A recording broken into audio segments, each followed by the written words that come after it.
อีกแล้วนะครับช่วงนี้ใกล้สงกรานต์นะนี้ผมว่าจะโมดิฟายตัวนี้ต่อนะครับตัวที่ใส่กับขวดน้ำนะครับ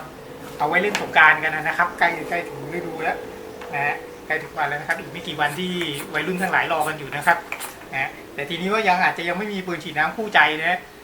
เราตัวนี้มาโมดิฟายกันตอนนี้ที่ถ้ายังไม่ได้โมมันจะเป็นลักษณะเนี้ยนะหัวกระจายอย่างเงี้ยนะครับนะเดี๋ยวเรามาดูตอนโมกันแล้วเรามาเริ่มกันเลยนะครับเริ่มจากถอดตัวนี้ก่อนจะถอดก็ได้ไม่ถอดก็ได้นะครับตัวนี้นะแล้วก็เปิดฝาตัวนี้ออกมานี่ครับจะเห็นตัวนี้นะเราก็เจาะรูตรงนี้เลยนะครับแล้วก็เจาะรูรูเป็นงานเสร็จพิธีนะครับเรียบร้อยเท่านี้แหละรูไม่ต้องใหญ่นะครับถ้ารูใหญ่มากเดี๋ยวน้ำมันจะไม่แรง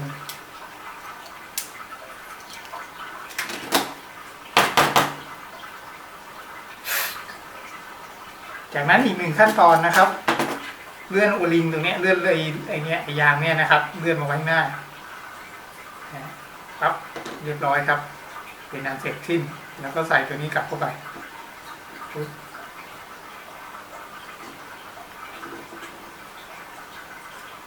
คราวนี้ไปลองฉีดกันครับ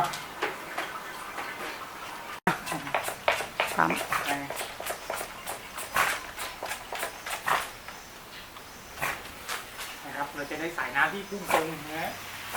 ไม่แตกกระจายเหมือนเมื่อกี้นะครับ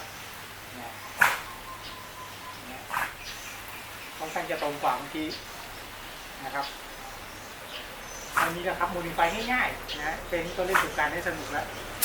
ขอเป็นน้ำก่อน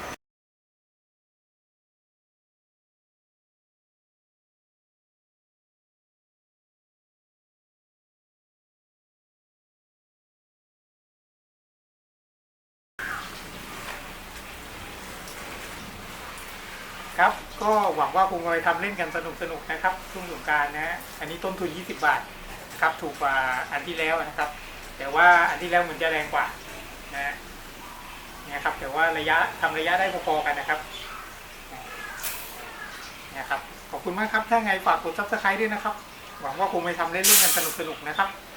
ขอบคุณครับ